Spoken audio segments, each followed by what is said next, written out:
Good morning.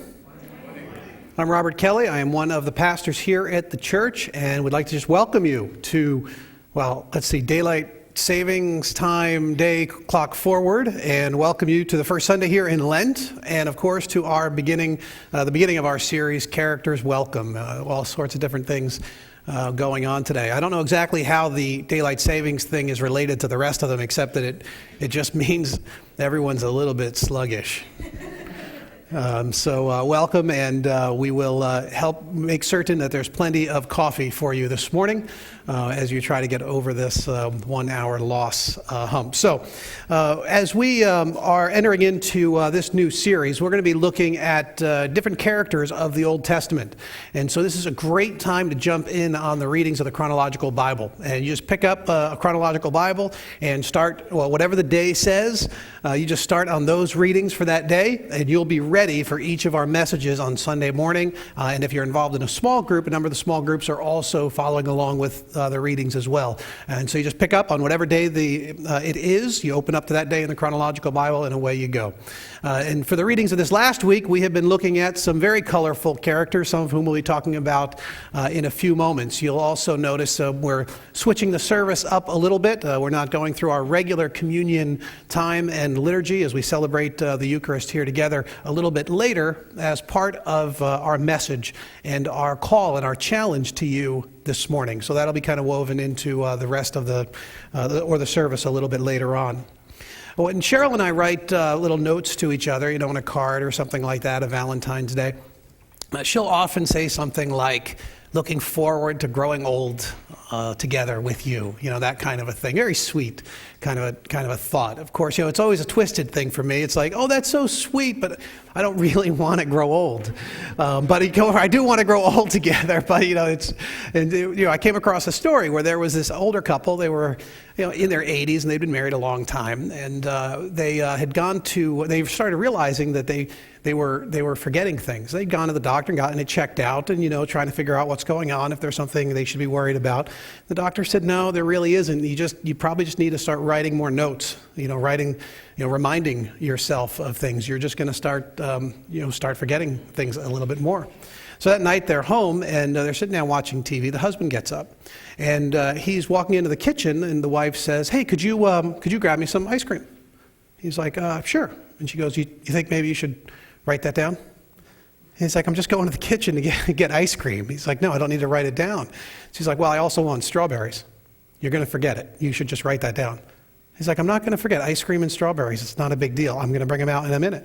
She's like, "Yeah, but I want whipped cream as well. You're definitely going to forget this. Ice cream, strawberry." He's like, now he's frustrated, of course. He's like, "I'm not going to forget this." So he goes into the kitchen. 20 minutes later, he comes back. He hands her a plate of bacon and eggs. She looks down at it and she says, "See, I knew you were going to forget it. You should have written it down. I wanted toast with this." And so, I sort of want to grow old together, but of course there's the other side of it. And you're only going to grow old together if you are really committed to each other. We see this now in our day and age when commitment seems to be very much on the decline. When I was doing some reading over the last couple of weeks, and I came across something very fascinating to me. It was a study done by some educational theorists that talk about this learning in depth concept. In our schools, what we like to do is teach kids a whole lot about a whole lot of little stuff about a lot of different things. We teach them a very broad kind of an education that's very important and very valuable. But we can only go so deep in any of these topics. Well, learning in depth is a theory that says it would be better for us to incorporate some element of deep learning for our kids. And the pilots of these studies have been really fascinating. What they mean is, in kindergarten or first grade, a child picks a topic that will become part of their studies all the way through high school. So every year, they will participate in some sort of a study on this topic. So let's say it's frogs. They will study frogs each week of their education all the way through high school, learning in depth. And what they say happens is that not only do they become near experts on one particular field of study, but it also has ramifications in the rest of their understanding of knowledge in different subjects. They become more humble. how much they realize they don't know about other topics. They become more inquisitive about topics that are in other fields that might not be the one that they had studied. All sorts of benefits. Vincent van Gogh, he had a similar idea when he said that if one is master of one thing and understands one thing well, one has at the same time insight into and understanding of many things. If you've studied one thing well, if you've mastered one thing, it's not just that one thing. It's a type of commitment to something that has ramifications and ripples throughout all of your learning, throughout all of your life, when you're able to master this idea of commitment. Of course, we know that nothing is accomplished in this world without commitment. Nothing of value is accomplished in your life without commitment. And that is, of course, our first character trait that we're talking about, this idea of commitment. Yet, even though we know it, commitment phobias seem to abound. You notice this trend that people, when they're RSVPing for something, they'll often wait till the last minute, often the very last day, because you just never know. What if something better comes up? I don't want to commit over here when something I have to, there's a little bit of, I'm not really sure what I'm going to do. If you talk about different club memberships and sporting events or sports teams, lots of folks are reporting a decrease in people's level of commitment. People are more hesitant to commit than we have been before. Community service, same sort of a thing. People have this increasing sense of fear when it comes to trying to commit. Even in your career, there's people that are doing this. They're talking about this thing, kind of a permanent adolescence for men. I don't know if you've been reading some of that. Like the New York Times did a little bit of a bit on it. There's sort of a chronic adolescence happening. It seems like lots of folks are hesitant to even commit to a career track. Because you never know. What if I don't really want to do this for the rest of my life? And so we do this, and we do that, and we do this. And the people who do all sorts of different things usually don't do so well in general in life. We met this guy years ago. He had a business card, and across the bottom he must have listed, remember this guy, Chris? He was like 5 or 6 7 different things he'd list across. I don't know what they were, but he was like he was a handyman, and he was, a web guy, and he was a personal coach, right? He had all these weird jobs, right? And then the really weird part about this guy is he had 2 business cards, and he would deal from the bottom of the deck if he was handing it out to women. Because on that one, he put masseuse, but he didn't put it on the business card that he would give to men. I was like, that is just creepy. And of course, I found out because he gave one of the masseuse ones to my wife, so he didn't even discriminate. I'm like, wait, that's your card? How come I didn't have it? He wasn't a masseuse so he had 2 business cards. He was dealing from the bottom. It was wild. Very creepy. Failure to commit. Let's get something. And of course, in relationships, we see this all over the place. Friends are wondering why it is that their friendships aren't thriving, and they're feeling. Even singles are starting to report that there's a type of stinginess that their friends seem to have, or maybe that they even have with their friends.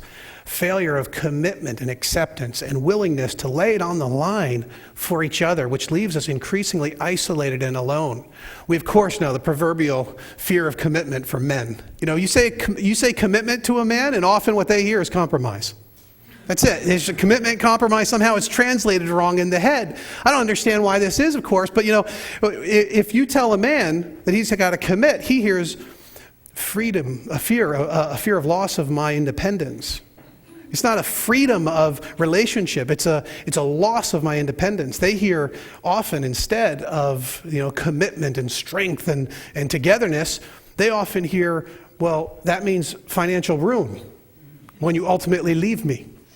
You'll take half at least of what I have, and I don't really want to commit down that way. That's why it's better for us to live together without those kind of commitments, because if we just live together, then we don't have to. I have an escape hatch, and you can't take me for anything. This is an attitude. It's amazing. Even, of course, you say commitment to a man, they hear loss of sexual variety. How could I commit to one woman for the rest of my life? One woman in my bed forever? Oh my goodness, I have to have variety. The remarkable thing about that is even men who aren't actually getting any feel the same way. Why would that be? I can't even understand that. You'd think a sure thing would be better than nothing, but no, there's some promise of variety that causes people to go, no, I got to back off. This fear of commitment that we have that is sort of systemic. In families, you've got your kids, dads, they need you. Why is it that we're not able to invest the way we want to?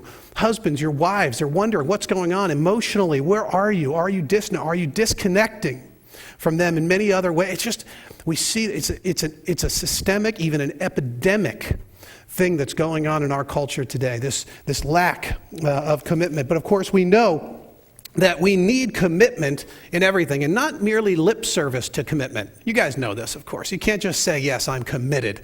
It has to be more than just the commitment to the outcome.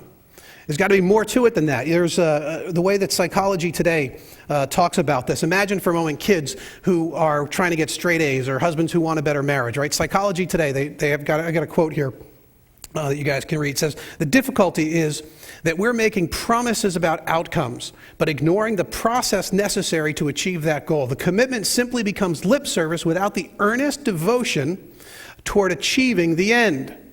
Without the earnest devotion toward achieving the end. Now, what they're really talking about here is a person who says, I want straight A's, but does nothing to get there. I want a good marriage, but they do nothing to get there. You've got to be committed to the process as well as the outcome. Otherwise, it's just lip service. You've just said you're going to do something. What we're talking about here this morning is going far beyond being committed to the process to make certain that our commitments are being strengthened and fulfilled. Now, by way of review, you can open up to Joshua 1, verse 1, chapter 1, verse 1. But by way of review, we've started our readings in the year, the beginning in the Garden of Eden, Adam and Eve, and God was committed to them and to the garden, and we committed ourselves to rebellion against God. Cain kills Abel, and we see the loss of brotherly love. Throughout this storyline of humanity, we begin to see God make commitments to us, to Abraham and to Isaac and to Jacob. And Jacob becomes Israel. And the nation of Israel ends up in slavery in Egypt. And when they come out of Egypt as slaves, now freed from slavery, they find themselves in the desert. And they're given the law of God. This is what we've been reading about over the last few weeks and months. They've been given the law of God. And they commit themselves under Moses to obeying God and following him. And through that time of wandering and in the wilderness and even death, they now find themselves at the edge of the promised land. Finally, all of God's promises through Joshua are about to be fulfilled. The promise to Abraham, to Isaac, to Jacob, even to Adam and Eve, the promises are about to be fulfilled as they're standing at the edge of the promised land and about to undertake the conquest of the land that God has given to them. In Joshua 1, starting in verse 1, you can follow along. After the death of Moses, the servant of the Lord said to Joshua, son of Nun, Moses' aide, Moses, my servant, is dead. Now then, you and all these people get ready to cross the Jordan River into the land I am about to give them, to the Israelites. I will give you every place where you set your foot, as I promised Moses. Your territory will extend from the desert to Lebanon, and from the great river the Euphrates, all the Hittite country, to the great sea on the west. No one will be able to stand up against you all the days of your life. As I was with Moses, so I will be with you. I will never leave you nor forsake you. Now take a look at verse 16. Then the people, this is the people answering, then they answered Joshua, whatever you have commanded us, we will do. And wherever you send us, we will go. Just as we fully obeyed Moses, so we will obey you. Only may the Lord, your God, be with you as he was with Moses.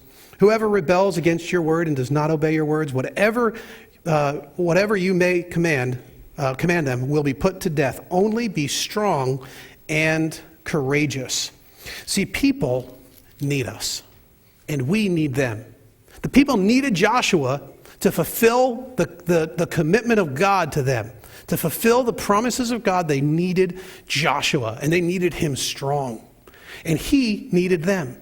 He needed them to follow and to obey his commands. This was a military conquest of epic proportion. They needed each other. And we need, and people need us, and we need them. We've got to be committed to each other. Throughout the readings of the week, Rahab was committed to the spies. The spies were committed to Rahab. The 2.5 tribes were committed to the rest of the tribes. You'll see even the Gibeonites had to be assured of Joshua's commitment to them. There were all of these commitments woven through this narrative where we saw the benefits that came when people were willing to take a stand and to commit themselves, heart and soul and body, to each other. And we desperately need this sort of thing. About 50 years or so ago, Franklin McCain and a few of his friends, all blacks, decided that they were going to do something a little bit unusual this day. Black men going into the Woolworth store, buying something, and sitting down at the whites-only counter. Some of you have either heard about or read about, and some of you were alive. And so, well, you know what happened, what took place here. They sat down at the whites-only counter, and they ordered. Nothing crazy. And they ordered. 4 guys sitting down. What happens? Of course, nothing. We don't serve your type here. We don't serve your type here. They, of course, showed they had receipts, they had made purchases, they had every right to be sitting here. But they weren't going to be served. The waitress couldn't do it. The manager came out. Eventually, a policeman showed up. They didn't know what to do. Nobody knew what to do. Nobody did anything. For hours, they sat unserved. At one point, an elderly white woman comes up behind them, puts her hands on a couple of their shoulders. They were waiting for a verbal lashing, of course, causing trouble and all of this. And she said, "Thank you for doing this. Thank you for doing this." That was their first day. They came back the next day, and the next day, and the next day. And tens and hundreds committed to help them sit at that counter. And they sat for 6 months. 6 months before they were served. Well, the rest, of course, is history.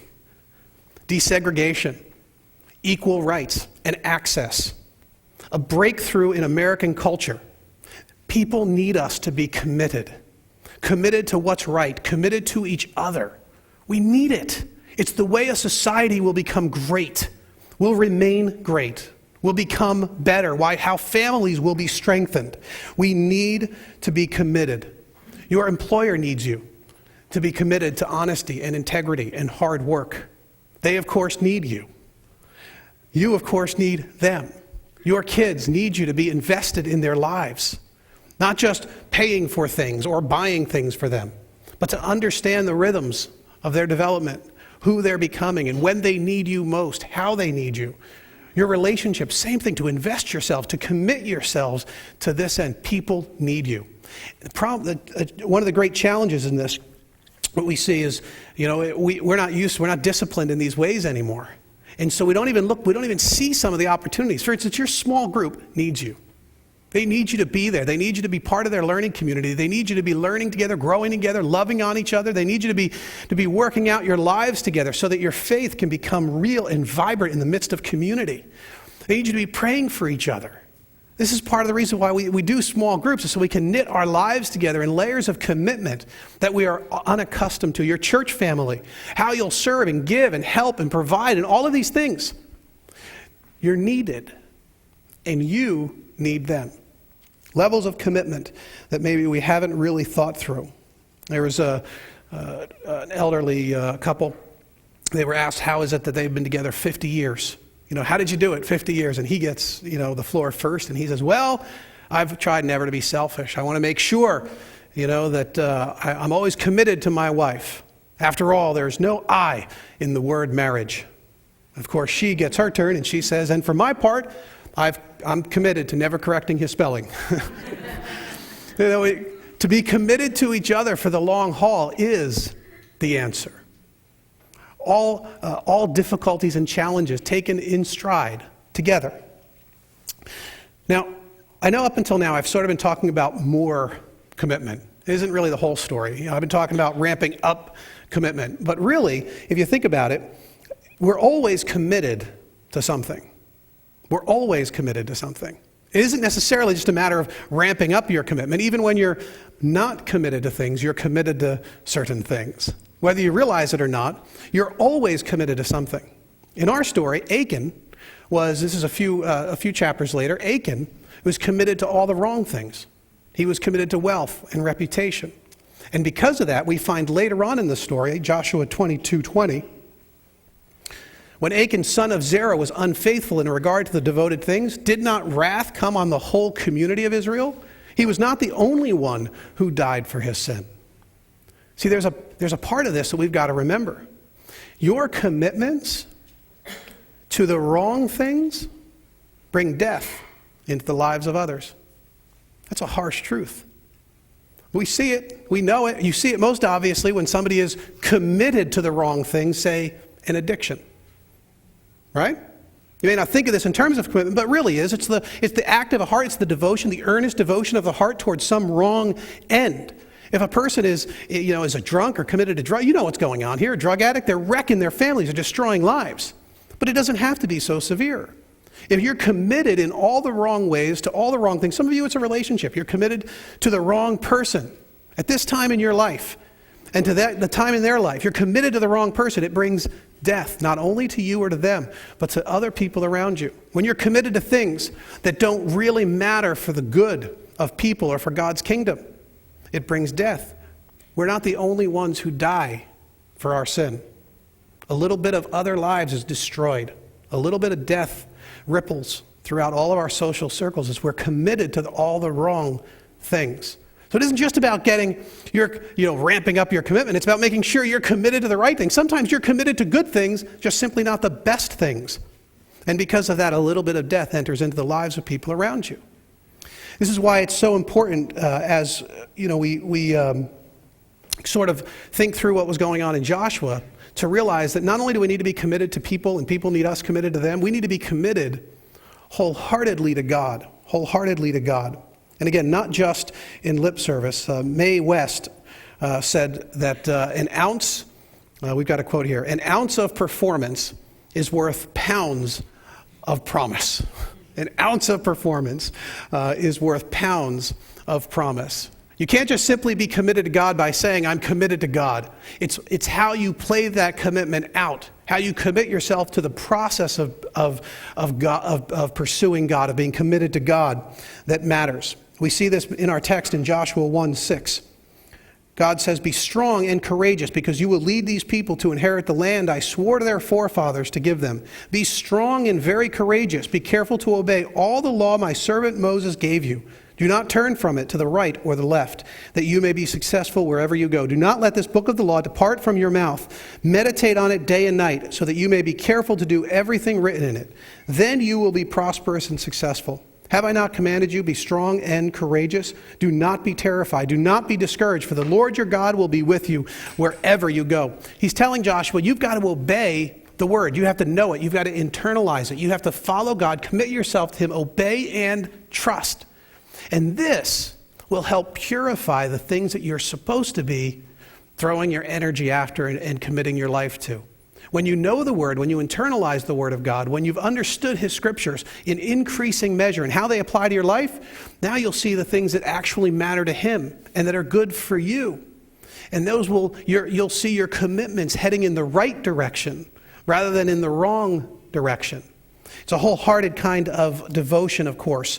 And you guys know this. Some of you guys, we wrestle with this back and forth. We all have seasons of our lives, and some of you have never actually even decided whether or not this is for you. You're not all in, you might say. You're not committed wholeheartedly, as Caleb was committed in our readings in chapter 14, verse 9. Caleb was wholeheartedly devoted, and some of you, you're not all in. Something's happened for you. Who knows what it is? Maybe it's a commitment phobia. Maybe you're committed to too many things that pull you away. I don't know what it might be in your case. But to know that God is saying, I want wholehearted devotion from you. And the rest of these things will work themselves out. Pursue Him with all your heart, mind, soul, and strength. Now, flip over to Joshua 3, 5 through 17. Some of you are saying if maybe that is your next step. But there is a little bit more here that we want to uncover. Joshua 3:5. Joshua told the people, consecrate yourselves, for tomorrow the Lord will do amazing things among you. Mark the consecrate there. Just take a moment there and you can mark that little word. Pay attention to that. The Lord will do amazing things among you. Joshua said to the priests, take up the ark of the covenant and pass on ahead of the people. So they took it up and went ahead of them. And the Lord said to Joshua, today I will begin to exalt you in the eyes of all Israel, so that they may know that I am with you as I was with Moses. Note that little thing, that Joshua will be exalted in the eyes of the people. Joshua, exalted in the eyes of the people. Tell the priests who carry the Ark of the Covenant, remember that's the presence of God, when you reach the edge of the Jordan's waters, go and stand in the river. Joshua said to the Israelites, come here and listen to the words of the Lord your God. This is how you will know that the living God is among you, and that he will certainly drive out before you the Canaanites, Hittites, Hivites, Pezerites, Girgashites, Amorites, and Jebusites. See, the ark of the covenant of the Lord of all the earth will go into the Jordan ahead of you. Now then, choose 12 men from the tribes of Israel, one from each tribe, and as soon as the priests who carry the ark of the Lord of all the earth set foot in the Jordan, its waters flowing downstream will be cut off and stand up in a heap. So when the people broke camp to cross the Jordan, the priests carrying the Ark of the Covenant went ahead of them. Now the Jordan is at flood stage, all during harvest. Yet as soon as the priests who carried the ark reached the Jordan and their feet touched the water's edge, the water from upstream stopped flowing. Now you notice, as soon as their feet touched the Jordan. Some of you don't even know what your next step might be with God. How do I commit myself wholeheartedly? Sometimes, like the priests here, you've got to step into the water. Sometimes you've got to take an act of commitment before the waters will dry up. They're about to enter the promised land. How they're going to get across the Jordan? The people need the priests to take a step of faith. They need to step into the water before the water actually will heap up, before the water will dry up. They need to take a step into the water. You know what that must be like? Carrying this ark, walking into the water, and all of a sudden, what's going to happen? You're approaching the water. It's rushing at stage. Like you put your foot in, you're like, please, please, please, please, please. What are you going to stop? You're going to stop at your ankle, stop at your knee. What are you going to do? And for some of you, this is your next step.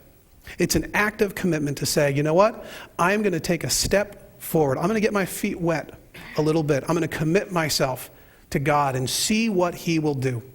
Now, what we're going to do for you here this morning is we're going to give you a moment to do a little bit of business with God. I've asked Chris to come up and play a little bit of some background music for us. And what we're going to do is here, right in the middle of the message, we're going to create for you a moment to do a little business with God, where you can come up. We're going to have you guys take the elements. We're going to have you take them back to your seat, and we're going to have you hold on to them. But what we're asking you to do is, if you are willing to take that step to say, I want to commit myself wholeheartedly to God. I don't know what that means right now. All I know is right now it might mean I'm putting my foot in the Jordan. I'm going to get my sandal a little wet. I want to step forward and see what he will do. Then we're going to ask you to step forward and take here from these elements as well. I am going to ask you for a few moments as we reflect and as everyone gets their elements to use this time as a time of asking God to do a work in your heart, that you will be committed to him. And when you do that, you're going to come forward. Your stepping forward is as if you are telling God, I'm committed to you. Wholeheartedly, as best as I know how today, I am committed to you. You guys come forward and receive the elements. Take them back to your seat, but hold on to them.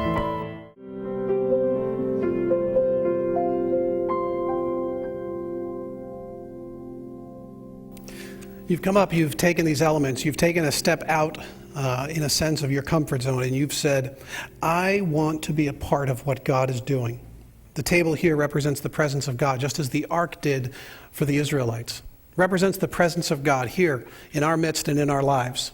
And as we commit ourselves out, we realize the importance of how significant this can be, a change in our lives as we say, wholeheartedly. But for all of your efforts, there is a key part of this story that you cannot miss. You hold the elements, you're committed to doing this. But the fullness of the story is hidden in the details of what really took place. We said it was a military conquest, and of course it was. But if you remember the language, he said, consecrate yourselves.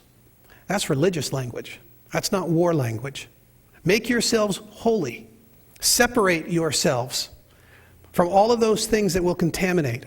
Then, as the priests walk into the water, it's as if they're being baptized.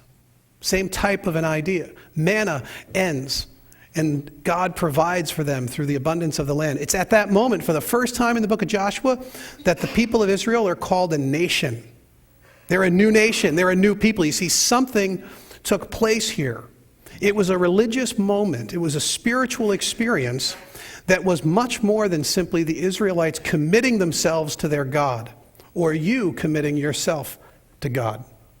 See, what takes place here is the lifting up of Joshua. Joshua, his name means God saves. God saves.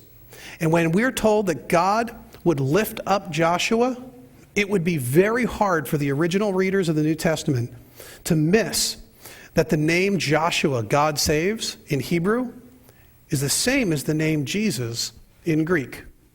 Same name. So in the New Testament, you meet Jesus, who will be exalted, who will be lifted up. Well, this table represents not merely the presence of God, but the sacrifice of Jesus as he was lifted up on the cross, a sacrifice on our behalf. He was the perfect lamb. He was the one who is exalted. So if Jesus is exalted in your life, if he's exalted in your life, if he has that position of the object of your worship, your trust in him as your sacrificial lamb, as this table represents, then what you've really uncovered is that God is committed to you. Because that's what you need most of all. You need to know and experience the commitment of God. How is it that we can commit to other people? How is it we can commit to God? By knowing that he is wholeheartedly committed to you, willing to lift up Jesus on a cross, exalt him, bringing him low so that we can be brought up to him. Exalted in your heart. In the night that Jesus was betrayed, he took bread. After he had given thanks for it, he broke it, he gave it out to his disciples. He said, "This is my body, given for you." Let's take it together.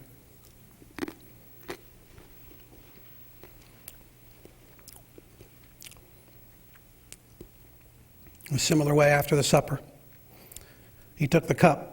After he had given thanks for it, he gave it out to his disciples. He said, "This is the blood of the new covenant, shed, the blood of Jesus, shed for the forgiveness of sins, for the forgiveness of your sins, my sins, the sins of the whole world." Let's take it together.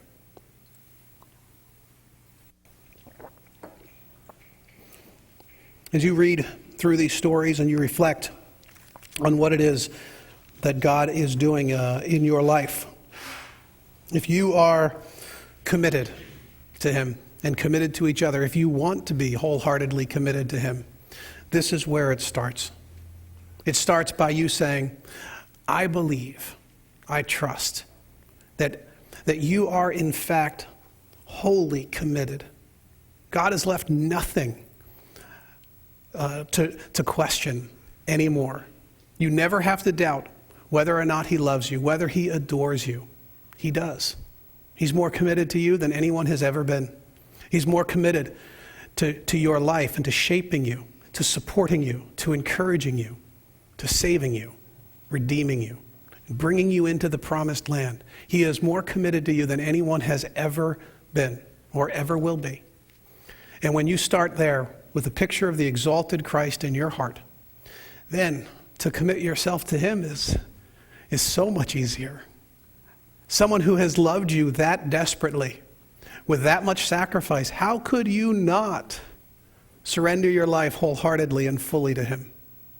And when that takes place, now you have the spiritual reserves and the condition of heart and mind to commit yourselves to others with a reckless kind of abandon, to commit yourselves to people who desperately need your commitment. Would you guys pray with me?